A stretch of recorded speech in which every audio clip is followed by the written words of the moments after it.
سوال ان کا یہ تھا کہ جو اہل علم بھی نہیں ہے اور اہل مال بھی نہیں ہے، اب وہ صدقہ جاری کے لیے کیا کام کرے؟ تو قرآن مجید فرقان حمید میں اللہ شاہ فرماتے ہیں وَاصْبِرْ نَفْسَكَ مَعَ الَّذِينَ يَدْعُونَ رَبَّهُمْ، اپنی جانوں کو ان کے ساتھ روک لو جو نماز ادا کرتے ہیں، جو زکوٰۃ ادا کرتے ہیں، جو اللہ کا ذکر ادا کرتے ہیں۔ ایسے لوگ جو اہل علم نہیں ہیں اور اہل مال نہیں ہیں تو وہ نیک لوگوں کی صحبت اختیار کریں گے، اللہ تعالیٰ اس صحبت کا رنگ چڑھائے گا۔ جس طرح ایک لوہا مقناطیس کے ساتھ رہے تو مقناطیس کی صلاحیت اثرات اس میں آ جاتے ہیں، اسی طرح نیک لوگوں کے ساتھ بیٹھنے پہ اللہ تعالیٰ اس کے دل کو نور سے منور فرما دیں گے، اور یقین ہے کہ اس کی قبر روضۃ من ریاض الجنہ، یعنی کہ جنت کے باغوں میں سے ایک باغ بن جائے گی انشاءاللہ۔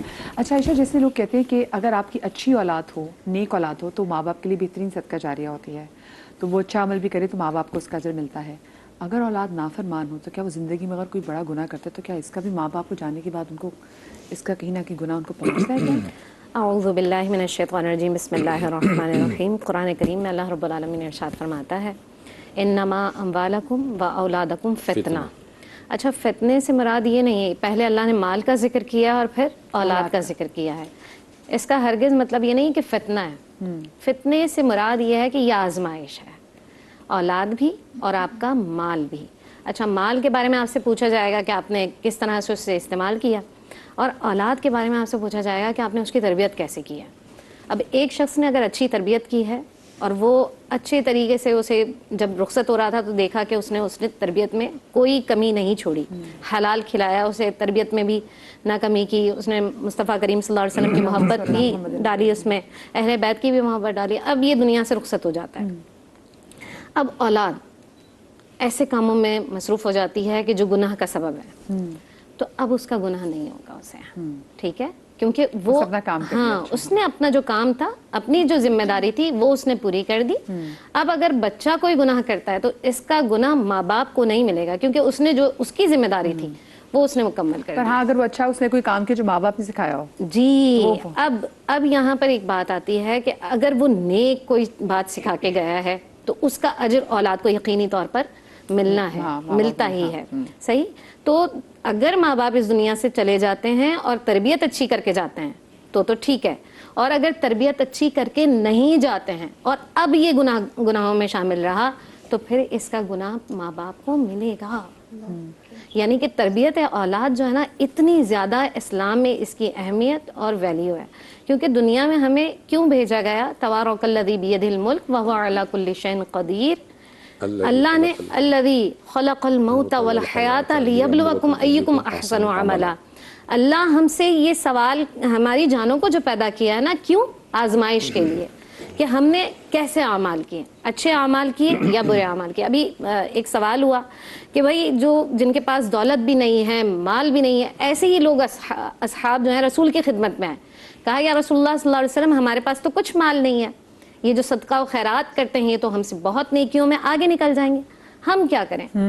تو نبی پاک صلی اللہ علیہ وسلم نے ارشاد فرمایا تمہارا سبحان اللہ کہنا، تمہارا الحمدللہ کہنا، تمہارا اللہ اکبر کہنا، تمہارا لا الہ الا اللہ کہنا، یہ سب کچھ صدقے میں شمار کیا جاتا ہے۔ اگر اس کی تھوڑی سی گہرائی کو سمجھے نا تو اس کا مطلب یہ ہے کہ تم اگر حمد اللہ کی بیان کرتے اور لوگ اس سے سیکھتے ہیں، سمجھتے ہیں، اس کو اہمیت دیتے ہیں، اللہ کا ذکر بلند ہوتا ہے، تو یہ سب تمہارے لیے صدقہ ہے، اگر ہم مل کر ذکر کریں یا تنہائی میں۔ اسی طرح سے نبی آخر الزماں صلی اللہ علیہ وسلم نے بہت آسان سی چیز، آج ہم ہر بندہ کہتا ہے بھائی سڑکیں ایسی ہیں، فلاں ایسا ہے، یہ ہے، ایسا ہے، وہ ویسا ہے۔ نبی کی حدیث پر ہم نے عمل کیا یا نہیں کیا؟ نبی تو یہ کہہ رہے ہیں کہ کوئی کانٹا بھی اگر تم دیکھتے ہو راستے میں تو اسے ہٹا دو، راستہ صاف کرو، یہ تمہارے صدقے میں شمار کیا جاتا ہے۔ تو یہ نا ہم یہ کہتے ہیں کہ اس نے کام نہیں کیا، اس نے کام نہیں کیا، اس نے کام نہیں، اگر ہم نیکی کی نیت سے کوئی بندہ بھی اپنی مثال کے طور پر وہ کچرا دیکھتا ہے اور وہاں سے صفائی، تو اس پہ بہت بڑا اجر ہے اور یہ معاشرے کے لیے بھی بہتر ہوگا۔ صحیح۔ پنڈی سے ہمارے ساتھ کال موجود ہے حفصہ۔ السلام علیکم جی۔ السلام علیکم۔ ہیلو ہیلو جی، السلام علیکم۔ وعلیکم السلام۔ حفصہ کیسی ہیں آپ؟ ٹھیک ہیں جی، میرا نام بشرا جبین ہے۔ بشرا جبین ہے، اچھا جی، جی بشرا جی، میرا سوال ہے کہ مسافر کے لیے صدقہ جائز ہوتا ہے؟ تو اگر مسافر کے لیے صدقہ جائز ہوتا ہے تو اگر اس کو صدقہ دے بھی دیا جائے تو بعد میں اس کو مطلب کہ تھریٹ تو نہیں کرنا چاہیے کہ ہاں ہم نے تمہیں یہ چیز دی تھی کہ تم نے یہ چیز لی ہے. اور دوسرا سوال میرا یہ ہے کہ گھر میں اگر صفائی کرتے ہوئے الیکٹرک مشین سے اگر کوئی صفائی کرتے ہوئے کیڑے مارتے ہوئے کیڑے دھوتے ہوئے الیکٹرک ہیکنگ کی مشینیں لگا کر جوئے تاوان لوٹنا تو جائز نہیں ہے نا, تو اس کے بارے میں اسلام کیا کہتا ہے؟ مجھے آپ کا یہ دوسرا سوال سمجھ میں نہیں آیا. جی میرا دوسرا سوال ہے, ہمارے گھر میں الیکٹرک مشینیں لگی ہوئی ہیں تو الیکٹرک مشین سے اغوا سمگل کیا ہوا ہے, تو میں گھر کی صفائی کر رہی ہوتی ہوں, کیڑے مارتے ہیں کیڑے دھوتے ہیں, تو ظاہر متوسط طبقہ ہے ہمارا, تو سیلنگ چھت پر سے سیمنٹ اکھڑا ہوا ہے, فرش گیپ ہے دیواروں کے درمیان, تو اس میں سے سیخیں وغیرہ سے نکل جاتے ہیں, تو اس کی صفائی کرتے ہوئے الیکٹرک مشینوں سے جوئے تاوان لوٹتے ہیں کہ حالانکہ میری پینشن ہے, میں پینشن پہ گزارا کرتی ہوں, تو لیکن ہمارے گھر الیکٹرک مشینیں لگا کے زبردست جوئے تاوان لوٹتے ہیں. تو سوال چلیں ٹھیک ہے, پہلا سوال سمجھ میں پہلا سوال تو ان کا سمجھ آ گیا ہے کہ مسافر کو صدقہ دیا جا سکتا ہے یا نہیں دیا جا سکتا. بالکل, اگر مسافر مستحق ہے اور وہ ان معیارات پہ پورا اترتا ہے. دیکھیے صدقے کے حوالے سے یہ ہے کہ آپ صدقہ کسی بھی مومن مسلم کو دے سکتے ہیں. تو ہے نا وہ سورہ توبہ میں وابن السبیل جو ہے, وابن السبیل وہ مسافری کے لیے ہے, مسافر کے لیے بھی, اور وہ اس میں تو یہ کہ خاص طور پہ جو مجاہدین سفر کیا کرتے ہیں تبلیغ اسلام کے لیے, تو اس کا اول مصداق تو وہی ہے, لیکن ظاہر آج کے زمانے میں جو مسافرت میں بھی ہیں ان کو بھی دیا جا سکتا ہے. رائٹ. اچھا میں مفتی صاحب پھر ایک پریکٹیکل نوعیت کا سوال آ گیا ذہن میں, وہ یہ ہے کہ جیسے یہ جو 3 شقیں نبی صلی اللہ علیہ وسلم نے بتائیں, صدقہ جاریہ بتایا, اولاد صالحہ بتایا, اور علم نافع بتایا. اب ہم اگر ایسا ہو کہ ایک شخص ہے جو اس دنیا سے چلا گیا ہے, اس نے نہ تو کبھی کوئی صدقہ جاریہ والا کام کیا, نہ اس نے کوئی علم نافع کسی کو سکھایا, نہ ہی اس نے اولاد کی کوئی تربیت کی, لیکن اس کے مرنے کے بعد آپ نے جو ہے وہ لوگوں کو جمع کیا اور کہا کہ بھئی بس قرآن خوانی ایک کر دیں, اور قرآن خوانی میں لوگ آ گئے, وہ شیرنی ورنی کھا لی انہوں نے, بس مطلب میرا کوئی لینا دینا تھا نہیں, میں وہاں چلا گیا, میں نے قرآن خوانی پڑھ دی جس طرح سے ناظرہ بس پڑھا جاتا ہے. تو اس طرح کا ایصال ثواب کیا پاسبل ہے ایسے شخص کے لیے جس نے زندگی میں کبھی اس طرح سے انٹینشن ہی شو نہیں کیا ہو؟ بسم اللہ الرحمن الرحیم. سب سے پہلے تو قرآن سے اس کا جواب دوں. اللہ تعالیٰ شاہ فرماتے ہیں قرآن مجید فرقان حمید 17ویں پارے کے اندر, جو دنیا چاہتا ہے ہم اسے دنیا عطا کر دیتے ہیں, اور آخرت میں اس کے لیے ہم نے عذاب تیار کر رکھا ہے. کہ وہ لوگ تھے جو دین سے نابلد تھے, وہ دین کے قریب نہیں آتے تھے. ایک تو وہ کنڈیشن ہے. ایک یہ کہ وہ ذہنی طور پہ ایک مثال کے طور پہ ایک یعنی فرض کر لی جائے کہ وہ کمزور آدمی تھا ذہنی طور پہ, مالی طور پہ, ایک وہ الگ کنڈیشن ہوگی. ایک وہ تھا کہ وہ پڑھتا تھا لیکن اس طرح اس کی وہ نہیں تھی, قلبی تعلق نہیں تھی, رغبت, اچھا لفظ ہے, وہ رغبت نہیں تھی. تو یہ اسلام یہ خاص فضل ہے اس کائنات پر, بالخصوص مسلمانوں پر, کہ یہاں جب قبلے کی چینجنگ آتی تو قرآن میں اللہ فرماتا ہے فَلَا نُوَلِّيَنَّكَ قِبْلَةً تَرْضَاهَا. مصطفیٰ چاہت آپ کی ہوگا, اللہ اسے قبلہ بنا لے گا. تو چاہت مصطفیٰ, یہ پوری امت مصطفیٰ چاہت مصطفیٰ ہے. تو اللہ سبحانہ و تعالیٰ چاہت مصطفیٰ کے سبب اللہ نے ایصال ثواب بھی رکھا. ربنا اغفر لی ولوالدی وللمؤمنین یوم یقوم الحساب. سب سے پہلے ایک مسلمان کے لیے اس کے حقوق میں سے تمام مسلمانوں نے صلاۃ الجنازہ رکھا. صلاۃ الجنازہ جو پڑھ رہا ہے, میرا مرحوم سے کوئی تعلق ہی نہیں, میں اس کو جانتا ہی نہیں تھا, اگر اس کا ثواب نہیں جاتا تو پھر یہاں صلاۃ الجنازہ پر اسلام پہ ایک بہت بڑا جو ہے نا ایک اعتراض آئے گا. بالکل صحیح, بہت اچھی ایگزامپل, صحیح نا. تو سب سے پہلے اللہ نے صلاۃ الجنازہ پڑھ کے بتا دیے کہ تمہارا تعلق اس سے ہے, کیونکہ یہ امتی ہے اور امتی مصطفیٰ کی چاہت ہے, تو تمہیں حق ہے کہ اس کا جنازہ پڑھائے. اچھا مزے کی بات یہ کہ ایک کالر ہے میرے ساتھ. جی السلام علیکم. جی کون صاحب, کہاں سے؟ ذیشان. وعلیکم السلام. ذیشان بھائی, اپنا اگر ٹیلی ویژن آن ہے تو ٹیلی ویژن کی آواز کم کر دیجیے گا. خوش آپ سے مال. جی جی میم. سوال میرا بھائی کیا ہے آپ کا؟ میم میرا سوال یہ ہے کہ میں نے ماموں سے قرضہ لیا تھا. جی. اور میں نے ماموں کو قرضہ واپس کیا ہے, نہ ماموں قرضہ لے رہا ہے آپ واپس کر رہا ہے, نہ مجھے معاف کر رہا ہے. کیا مطلب؟ آپ نے قرضہ لیا تھا, اب وہ ماموں نہ تو آپ سے قرضہ واپس لے رہے ہیں نہ وہ معاف کر رہے ہیں, یہ کہہ رہے ہیں آپ؟ جی جی. یہ تو بڑی ٹرکی سی سچویشن ہے کہ معاف بھی نہیں کر رہے اور لے بھی نہیں رہے, یہ کیا چکر ہے؟ بسم اللہ الرحمن الرحیم. تو پہلے تو چیک کرنا چاہیے ماموں کو ہوا کیا ہے. کہ ایک تو قرضہ لے بھی نہیں رہے ہیں، تو یہ کنڈیشنز عجیب و غریب ہوتی ہیں. اچھا ایسی صورت میں دیکھیں اگر نہ وہ قرضہ لے رہے ہیں نہ وہ معاف کر رہے ہیں تو یہ بری ذمہ ہے.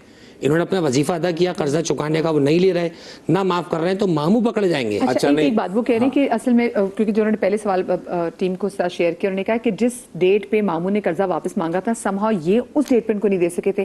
اب جب وہ دے رہے ہیں اب ماموں ناراض مجھے چاہیے بھی نہیں اور میں معاف بھی نہیں کروں گا. ماموں کو چاہیے کہ اس معاملے کو سمجھیں کیونکہ قرضہ قبر پہ مرنے والے پہ سخت ہوتا ہے، اور لطف کا معاملہ کریں. ماہ رمضان ہے، اس میں تو حکم ہے کہ اسے کے ساتھ نرمی کا معاملہ کریں.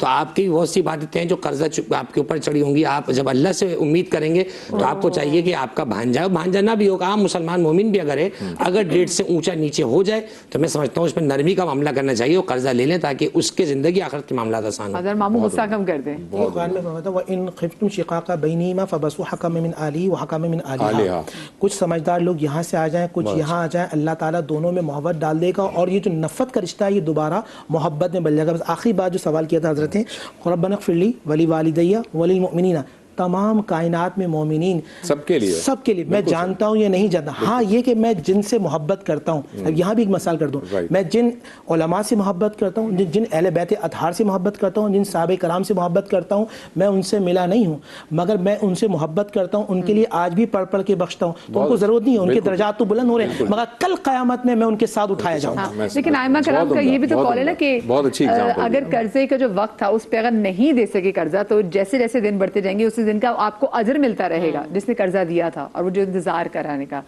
جی عائشہ یہی سوال میں آپ کی طرف بھی لے کے آنا چاہتی ہوں کہ بالکل ایسا ہی ہے جیسا آپ نے بہترین جواب آپ نے خود ہی دیا کہ جو اگر مثال کے طور پر کسی نے قرض دار کے ساتھ تھوڑی سی نرمی رکھی تو اس کے لیے اجر عظیم ہے. اسی طرح سے اگر کوئی قرض آپ دیکھیں کہ نبی آخر الزماں صلی اللہ علیہ وآلہ وسلم پر جو قرآنی آیات نازل ہوئی ہیں ان میں سے جو مصارف زکوٰۃ ہیں ان میں ایک جو مصرف ہے وہ کون ہے؟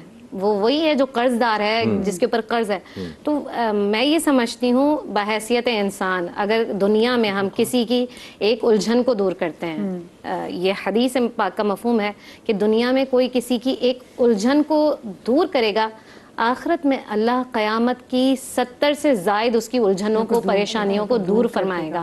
تو میں یہ ریکویسٹ ہی کر سکتی ہوں اگر وہ پروگرام دیکھ رہے ہیں تو ہم یہی کہیں گے اور جتنے اس سے ریلیٹ کرتے ہوئے اور ڈبل ہو گیا ہے بالکل جو بھی نیکی کا کام انسان کرتا ہے اگر یہ سوچ کے کہ بھائی میں معاف نہیں کروں گا اور میں آخرت میں بدلہ لوں گا تو وہ بندہ تو اپنا کام مکمل کر چکا ہے. اب آپ کے اوپر کوئی بھی اس طرح کی چیز نہیں ہے. غصہ نہ کرے. اچھا لیکن ایک اور بات، کوئی شخص کسی نے اگر کسی سے پیسے لیے ہو قرضہ لیا ہو اور وہ قرضہ کھا گیا ہو تو بعد میں اس کی زندگی میں جانے کے بعد وہ بہت سارے لوگ جو کسی کا حق کھا جاتے ہیں، بہنوں کی بھی چیزیں کھا جاتے ہیں، وہ جب دنیا سے چلے جاتے ہیں تو چاہے ان کے لیے آپ جتنا بھی صالح ثواب کر لیں، مساجد میں ان کے نام کے قرآن رکھوا دیں یا پھر آپ ان کے لیے اسپیشلی اعمال کروا لیں، وہ کیا پھر ان کو پہنچتا ہے؟ دیکھیں یہاں پر میں نبی اکرم صلی اللہ علیہ وسلم کی ایک حدیث مبارکہ آپ کو بتاتی ہوں کہ نبی پاک صلی اللہ علیہ وسلم کے پاس ایک خاتون آئیں کہنے لگیں کہ میرے والد کا ارادہ تھا کہ وہ حج کریں اور ان کا انتقال ہو گیا تو مجھے کیا کرنا چاہیے؟ نبی آخر الزماں صلی اللہ علیہ وسلم نے ارشاد فرمایا اگر تم قرض دار ہوتی تو کیا کرتی؟ تو انہوں نے عرض کی کہ یا رسول اللہ میں پھر اسے ادا کرتی. تو نبی آخر الزماں صلی اللہ علیہ وسلم نے ارشاد فرمایا تو جو اس کا حج ہے اسے تم ادا کرو. تو اس کا مطلب یہ ہے کہ جو بھی میت کی جائیداد ہے اس میں سے ایک جو حصہ ہے نا جو بھی قرض ہے میت کا وہ ادا کرنا وارثین پر ضروری ہے. ایسا نہیں ہے کہ جو وراثت وہ چھوڑ کر گیا ہے اس کے مال کو صرف ورثہ تقسیم کر لیں، بلکہ حق یہ ہے کہ جو میت کا جتنا قرض ہے وہ ادا کیا جائے. اور اس کا سوال ہے اور اگر پھر بھی اولادیں نہیں کرتی ہیں اور ماں باپ اس دنیا سے رخصت ہو کے چلے گئے ہیں تو اس کے بارے میں اگر وہ وبال ہے ان پر وبال ہے. ٹھیک ہے ایک کالر ہے ہمارے ساتھ. جی السلام علیکم. جی السلام علیکم. وعلیکم السلام. ہاں جی کیا سوال ہے سر آپ کا؟ جی میں نذیر کر رہا ہوں جی اکاڑا سے سر. جی نذیر صاحب سوال کیا ہے آپ کا؟ جی سر میں نا 1985 سے گاڑی چلا رہا تھا لاہور کراچی اسلام آباد پورے پاکستان میں سر. جی تو اب میں ریٹائر ہو گیا ہوں سر، گھر میں ہوں. تو اب سر میں سوچ رہا ہوں کہ کسی کے کچھ نہ کچھ پیسے لازمی میرے اوپر رہ گئے ہوں گے، کسی کے ہوٹل والے کے، کسی کے مثلا اگر کچھ لوگ تو فوت ہو گئے جی، کئی دکانیں اٹھا کے چلے گئے جی. اب میرے ذہن میں یہ خیال ہے سر کہ میں نے کچھ پیسے یقیناً روڈ پہ میرے رہ گئے ہوں گے، وہ میں نے دینے ہیں سر. جی تو سر مفتی صاحب سے سوال ہے کہ میرے اندازے میں نہیں ہے تو یقیناً دینے ہیں میں نے سر. تو اس کے بارے میں سر تھوڑا میری رہنمائی فرما دیں تاکہ میرا آخرت کا جو معاملہ ہے نا جی وہ کلیئر ہو جائے اور میں وہ پیسے کہاں پہ دوں. جی بالکل ٹھیک ہے جواد بھائی. بسم اللہ الرحمن الرحیم. دیکھیے سب سے پہلے تو ان کی ہم حوصلہ افزائی کریں گے کہ جہاں لوگ جائیدادیں کھا جاتے ہیں اور ڈکارے بھی نہیں لیتے, وہاں ان کو اتنا یاد ہے کہ اگر میں نے ٹریول جو ہے خرچ کیا ہے بہت اچھا ہے ماشاء اللہ, لوگوں کو اس سے سیکھنا چاہیے. اس کے لیے شریعت کا بہت آسان قاعدہ ہے, اگر تو آپ کو ایکچوئل فگر یاد ہے تو اور ایکچوئل فگر اور ایکچوئل بندہ تو آپ اسی تک پہنچائیں. ظاہر سی بات ہے اتنے عرصے بعد ایکچوئل فگر اور ایکچوئل بندہ یاد رہنا تقریباً ناممکن ہے. تو حکم شریعت کا یہ ہے کہ ان کی طرف سے جو ذہن میں ان کو فرض کر لیں, اللہ ان کو جانتا ہے, ان کی نیت سے صدقہ کر دیں, پروردگار عالم اس سے قبول فرما لے گا اور یہ قیامت بری ذمہ ہو جائیں گے انشاءاللہ. تو یہاں ان کو بھی سوچنا چاہیے کہ جو انٹینشنلی کھا جاتے ہیں ان کو تو لازم حکم ہے کہ ڈھونڈ کر ان کو جن کا کھایا یا ان کی اولادوں میں اگر کوئی ہے تو اس سے پہنچائیں, اس کی تلافی کرنی ضروری ہے. نور بھائی اسی میں آپ جی سوال کا جواب ہو چکا ہے بالکل مناسب. ٹھیک چلیے, اچھا بریک ہے ہمارے پاس ابھی واپس ہے, لیکن چلیے ٹھیک ہے. میں جو سب ان سے بات بھی کر رہی تھی کہ اگر جیسے آپ نے کسی کا بات بھی قرض کی, لیکن ہمارے یہاں بہت سارے ایسے لوگ ہوتے ہیں جو قبرستان سے جاتے ہوئے, اور ہمیں بچپن میں سکھایا گیا کہ بیٹا جب قبرستان سے گزرو تو فاتحہ ضرور پڑھا کرو, کیونکہ کل کل جب تم بھی قبر میں ہوگے اور تمہارے کو پڑھنے والا نہیں ہوگا تو ایسے ہی کوئی کسی اور کی بھی تربیت ہوگی. تو کیا ویسے ہی ہوتا ہے کہ اگر آپ کسی اس عالی ثواب کے لیے کر رہے ہوتے تو یہ کل اللہ ہی آپ کو ریٹرن کرتا ہے؟ جی بہت ساری اکابرین نے کتابیں لکھی ہیں, اس میں ایک روایت ہے خواجہ حسن بصری رحم اللہ سے کہ ایک خاتون ان کے پاس آئیں, کہنے کہ میں نے اپنی بیٹی کو خواب میں دیکھا ہے کہ وہ بہت تکلیف کے اندر ہے, تو کچھ دعا کریں, کچھ اذکار بتائیں کہ اللہ تعالیٰ اس کی مشکل کو آسان فرمائے. تو آپ نے دعا کی اور بس بات چلی گئی. کچھ دنوں کے بعد دوبارہ خواب میں وہ لڑکی آئی اور کہنے لگی کہ اللہ نے مجھ پہ خاص فضل کیا اور دیکھا کہ وہ اس حوران جنت اس کے ساتھ موجود ہے اور بڑا کمال ہے, اس پر اللہ کا خاص فضل ہے. پوچھا کہ تمہاری والدہ نے کہا تھا کہ تم عذاب کی کیفیت میں ہو اور آج تم پہ اتنا فضل ہے. فرمایا کچھ لوگ اللہ کے ولی, اللہ کے نیک بندے, حافظ قرآن ایسے گزرے تھے کہ وہ قرآن پڑھتے ہوئے جا رہے تھے اور اللہ کا ان کو قرآن پڑھنا اتنا پسند آیا تھا کہ جب انہوں نے بخشش کی دعا پڑھی تو اللہ نے قرآن کی وجہ سے ان کی بخشش و مغفرت فرما دی. ایسا پاسبل ہے.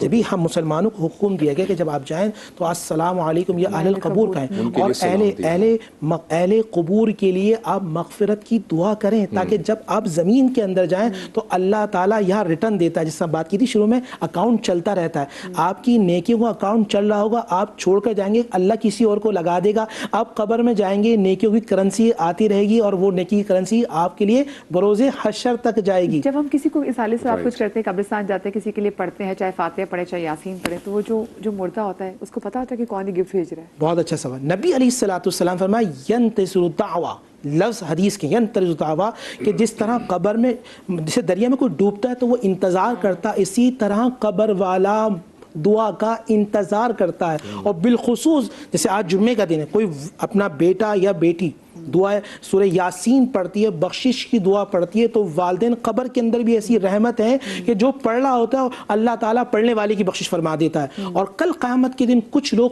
جب اللہ کی بارگاہ میں آئیں گے تو ان کے احد پہاڑ جتنی نیکیاں ہوں گی, المفرد کے اندر امام بخاری نے کہا, وہ حیرت سے کہے گا اتنی نیکیاں, جب یہ دیکھے گا تو اللہ تو دل کے حال کو جانتا. فرمایا جو تو نیک اولاد چھوڑ کے گیا تھا وہ تیرے لیے پڑھ پڑھ کے بخشتی رہی, آج اللہ نے تجھے پہاڑ جتنی نیکی عطا فرمائی. سبحان اللہ سبحان اللہ. سب بہت شکریہ. نور بھائی آپ کا بہت شکریہ, علامہ صاحب آپ کا بہت شکریہ, عائشہ بہن آپ کا بہت شکریہ.